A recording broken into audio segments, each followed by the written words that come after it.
Hi, welcome at MIPIM 2026. I am Luc-Étienne Rouillard-Lafont, and I am joined by my colleague Paul Norman of CoStar News.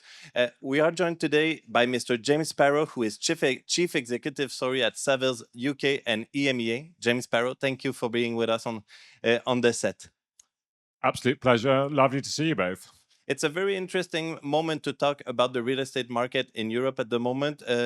James, in the 2026 Global Real Estate Outlook report, Savills expected a rise of 15% in global real estate investment across the UK and EMEA. Do you think we are seeing a sustained recovery in the real estate markets?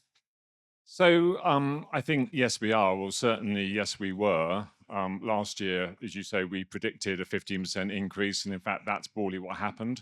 There were some challenges along the way, as you know, with the tariffs that came in and so on. But basically, the market continued to move forward and it progressed, particularly at the end of the year, where there was a very strong last quarter.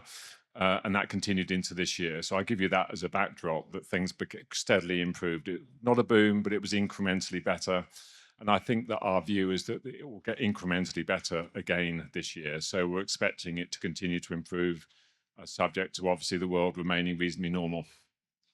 And on that note, obviously the conference started unexpectedly with escalating conflict in the Middle East.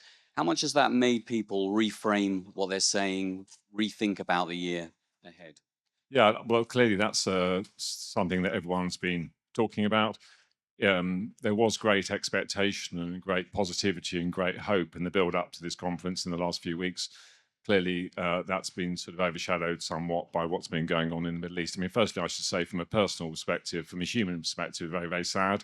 Savills have a very big operation there across the Middle East, including over 400 people in Dubai. So, as you can imagine, it's very challenging for us at the moment. But if I setting that to one side, yes, of course, it creates some uncertainty. But it's too early to say. It's just simply too early to say. You can look at the news, and depending on what time of day, what newsreel you read, will give you a different view. It's just too early to say. But a couple of things I just make about it, a point I would make. Firstly, that the local governments in the Middle East are responding quite strongly, and I think they're responding quite well. And secondly, the fundamentals of those Middle East markets are pretty strong. And historically, when these types of things happen, they've got a track record of coming back quite quickly. But I suppose the final point I would say, though, is that nevertheless, it does give an excuse not to make a decision. And of course, that's been an issue for the last 3 or 4 years. Indeed. When it comes to the UK, just focusing on that market, what's Savills particularly focused on as opportunities, and how do these differ to the other territories you're focused on? Yeah, so the UK market, an interesting question. So the UK market it did improve last year as we predicted.